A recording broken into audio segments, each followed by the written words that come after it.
This is Crossroads Media. So kung ikaw ay you are a person in your 20s, you're worried about what other people will say, don't worry. Be the master of your own life. From ideas that spark change to stories which inspire growth, we'll uncover what lies ahead and shape the future together. Welcome to What's Next with Jovit Moya. Hello. Isang magandang araw sa inyong lahat. It is a beautiful weekend out there. Alam ko nag-enjoy kayo dyan sa family time nyo, sa resting time nyo. Pero ako naman ngayon ay magpapasalamat sa lahat ng nanood ng ating unang episode, the pilot episode of the show What's Next with Jovit Moya. So, alam nyo, napansin natin yung mga nanood last time, no? Yung mga tumakilig sa ating show are medyo of the younger crowd, yung mga nasa 20s. So, tsaka siyempre meron din yung mga kaibigan ko dyan, mga thunders na katulad ko na nanonood. Maraming salamat din sa inyo. So, today pag-usapan naman natin, no, in our second episode, no, lessons I wish I knew in my 20s. Yan, no. Yung mga kaidaran ko, marami tayong lessons nung nalam ngayon na hindi natin alam nung tayo ay mga bagets pa, no?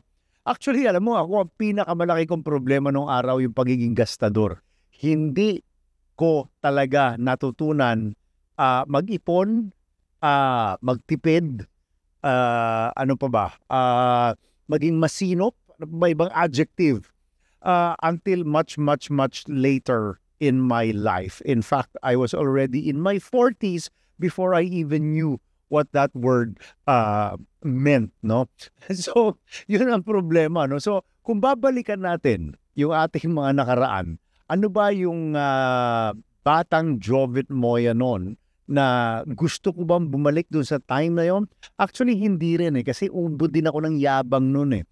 Isipin, when I was a teenager, unang-una, artista ako, I was highly educated, came from a good family. You had all the elements na kinakailangan mo para maging isang mayabang na tao. Di ba? Yun. Pero hindi.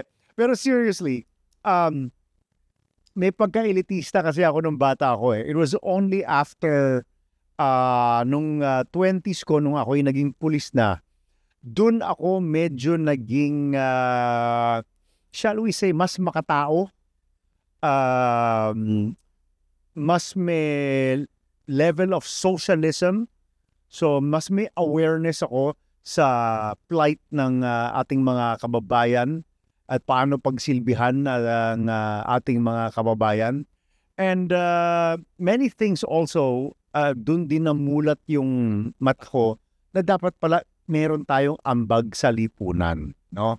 So, the younger me, the teenage me, at mabilis ang transition eh. Nag-transition ka agad to heavy adulthood in my 20s, which is, as many of you know, we run a charity. We have the Apostles of Christ Family Mission, which takes care of abandoned babies and has free clinics for the poor with HIV. So, marami rin tayong nagagawang mga bagay-bagay na maganda sa lipunan na tingin ko hindi yun na magiging direksyon natin kung hindi ako naging pulis noong aking 20s, no? Malaking bagay kasi yung magkaroon ka ng empathy sa society. Hindi lang sa isang tao, hindi lang sa jowa mo, pero sa society, we should really truly care for our society, no? So, mga kaibigan, marami rin pressures ang kabataan. Napakagrabe yan. Nandyan yung kailangan na lagi kang cute, lagi kang gwapo, laging feeling mo, napapansin ka, kailangan laging ikaw ang center of attraction. Hanggang ngayon, ganun pa rin ako mag-isip. Pero mga kaibigan, nung araw kasi, iba ang social pressure na yun eh. May peer pressure. Pero buti na lang, hindi tayo nagpapadala sa peer pressure. I really had one mentality in mind.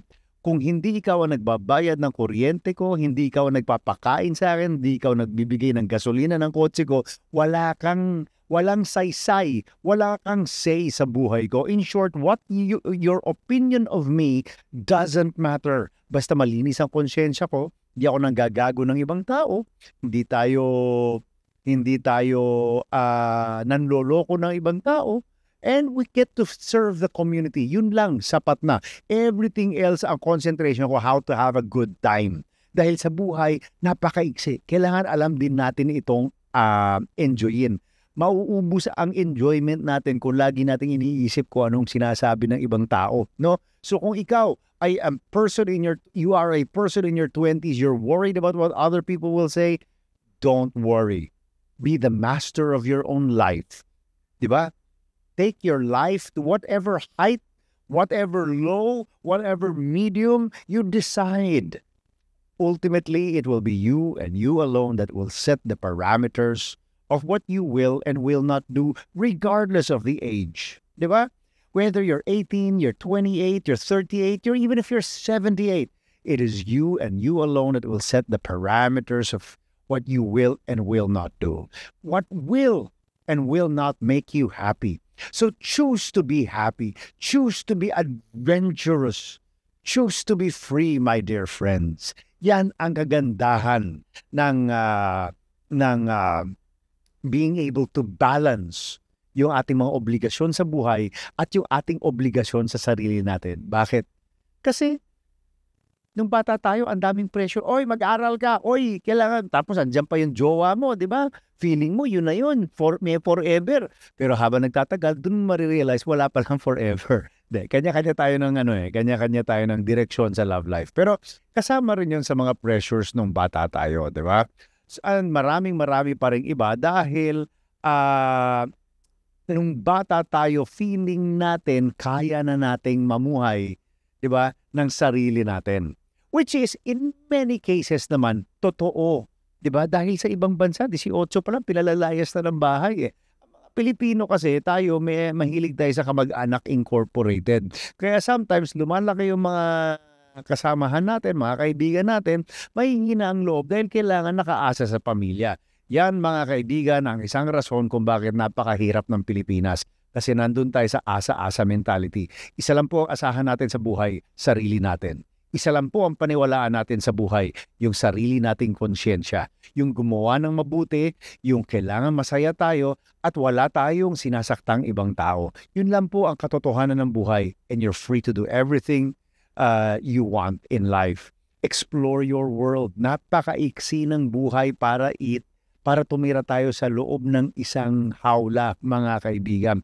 Habang bata ka, habang teenager ka, or habang nasa 20s ka, explore your world. Make mistakes. Cry. Get angry. Mga kaibigan, these are the things that will make you a better person eventually. Diba? And always trust the timing of your life. Things will come to you slowly. Things will come to you when they come to you. Some things may never come to you. But that is life. That's the lot of life. Walang assurance sa buhay. Isa lang po ang assurance sa buhay na natin. Mamamatay tayong lahat eventually. So you might as well make the most of every second that you are alive. So mga kaibigan, comparing the version of me today versus the version of me when I was in my 20s, I'd say I am more relaxed now. Siyempre dati mahilig tayo sa aksyon. Pag may naisip tayo, kailangan gawin na natin right now. Dumating na yung puntos na pag may naisip ako, talagang pinag-iisipan ng muli. No? At hindi na yung impulsive. Pero ang isang hindi nagbago is the pursuit of happiness. I am still a hedonist inside my heart, and I will always be a hedonist. Happiness is very important, my dear friends, but you can find happiness everywhere. It's just a matter of opening your eyes, regardless of what the age group you're in. Life is full of simple pleasures. So, yan ang gusto kong sabihin sa inyo, na alam mo, marami tayong pwedeng gawin sa buhay. Yes, maraming stress sa buhay. Yes, maraming pressure sa buhay kung kabata ka. pero marami rin pwedeng i-enjoy, hindi ba? And never, ever lose that youth. Ako, kahit tumatanda katawan ko, yung utak ko, bata pa rin. Nag-i-enjoy pa rin ako ng same things na kina-enjoy ako nung bata ko. Except siguro, hindi na ako nalalasing. Hindi ko na kaya magkaroon ng hangover. No? So, other than that, I still enjoy lakwatsa. I still enjoy pagpupuyat. Alam mo, all those other things. And syempre, masarap pa rin talaga yung may barkadahan, di ba, mga kaibigan? Human beings are social creatures. So, kahit na sabihin mong may pagka-introvert ka or gusto mong maging mag-isa, yes, kailangan natin din ng me time. Pero we are social creatures, so enjoy the company of your friends. Enjoy the company of your relatives if you're close to them. Enjoy the company of human beings. Diba? And never, ever, ever fail to do good, regardless of how old you are, mga kaibigan. Yan lang po. Gusto nyo mabago yung mundo, you want to contribute a little bit to our world, our society. Simple lang yan. Every day, do a good deed.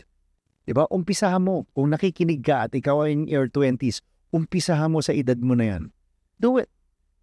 Diba? Every day, make it a point to do something good for a fellow human being. And ang karabas nun, magiging masaya ka. You'll be surprised how happy you are inside. So ayan mga kaibigan, we've talked about navigating life in the 20s. Simple lang, katulad na sinabi natin nung unang episode natin, identify your wants.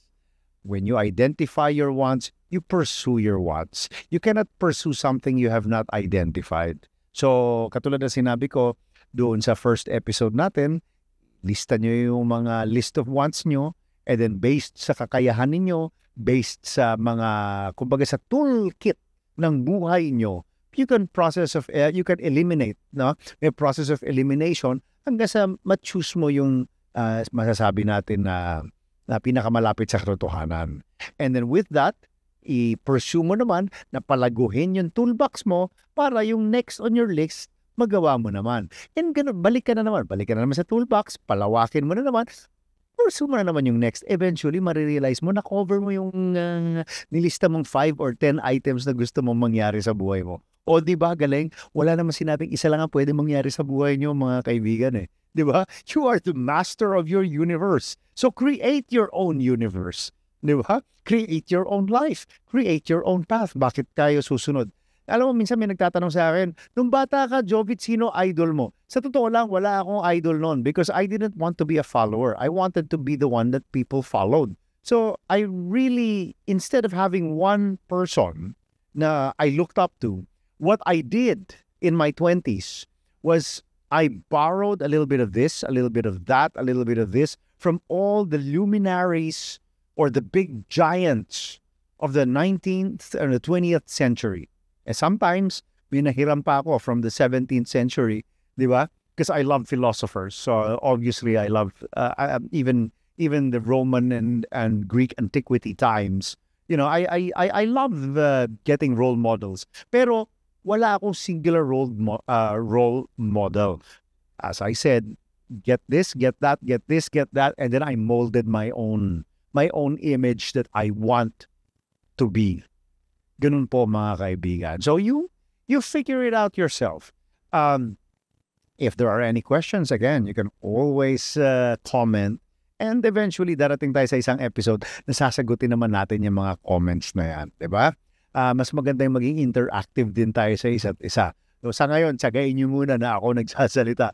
Pero later, I would really love to answer your questions directly. No? So, tanda mo, that's the purpose of this show. It's to provide answers, especially sa mga kabataan natin na medyo nagtatanong, di ba? Ano ba? Saan ba ang punta ko? What's next, di ba? So, ang advice ko sa inyo dyan, sa mga nakikinig sa atin, tandaan nyo, I hope you could learn the poem Invictus by Henley. It is a very, very powerful poem if you understand it. And if you can paraphrase it into modern English, I am telling you, it is something to live by. You can make it as the rule for your existence, for your performance, di ba? Napakaganda po talaga ng play na yun. Ng poem na yun, no? Anyway, wala kasing textbook eh. Wala naman kasing walang one single way to live life, mga kaibigan. Magkakaiba tayong tao. Kung pare-pareho tayo mag-isip, isipin nyo na lang kung gaano ka-boring ang buhay. Life becomes beautiful because of the plurality of thought. If humans just had one thought, if we all thought the same way, could you imagine how boring it is? So never, ever be angry at someone else for having a different opinion or a different way of life. You should respect that person's way of life or a different thinking. You don't have to believe it. I don't believe what others say because I have my own beliefs. But I'll respect your right because free speech is a right of every person. So ganun din tayo, even in the way we live our life. Live your life your way. It doesn't have to be your mom's way. It doesn't have to be your kuya's way, your tito's way. It doesn't have to be anybody's way. Live it your way. And just be respectful so that they will also be respectful to you. Ganun lang yan eh. Pero kung nang-aaway ka rin ibang tao dahil magkaiba kayo ng gusto sa buhay, aawayin ka rin nila. So, napakaganda mga kaibigan. Yung independent ka, pero no stress. O di ba ang ganda nun? Wala kang kaaway. Bayaan mo silang mainggit. Tandaan mo mga kaibigan, kapag binili mo yung stress na binibenta ng ibang tao, ikaw ang kawawa. Pero kapag deadma ka lang, basta malinis ang konsyensya mo, you pursue your happiness, you pursue your goals, bayaan mo mainis yung mga bashers mo. Tama ba yun mga kaibigan? Di ba? Di ba? Oh. Anyways, alam mo, just take time, make mistakes. Pag hindi ka naggawa ng mga pagkakamali, hindi ka tao. At saka pag mula sa pagkakamali, dyan talaga nagmumula ang magagandang life's lessons. Huwag natumba ka, subukan mo huwag tumayo kagad. Hindi ko alam kung nasubukan nyo na matisod eh. Pero kung nasubukan nyo matisod, pag plakak nyo sa semento, tingnan nyo muna yung paligiran nyo. Mapapansin nyo, iba pala yung perspective galing dito sa baba. Huwag kayo magpadaling bumangon kasi baka sa sobrang pagmamadali mo, hindi mo napansin, iba pala yung punto de vista pag nakahiga ka. O, di ba mga kaibigan? So, yung pagkakamali na yun, it opened a new point of view for you. So again, don't forget to make mistakes. Don't forget to learn along the way because nothing is wrong with these things. As long as you're alive, as long as you have the will, you'll always become a better person. So, ano ang goals natin for today? Ang goals natin today is to be able to look into the mirror and tell ourselves, I am not today the same man I was yesterday. For every day, I will strive to be the different man of tomorrow. Mabuhay mga kaibigan, and trust yourselves. Mabuhay kayo.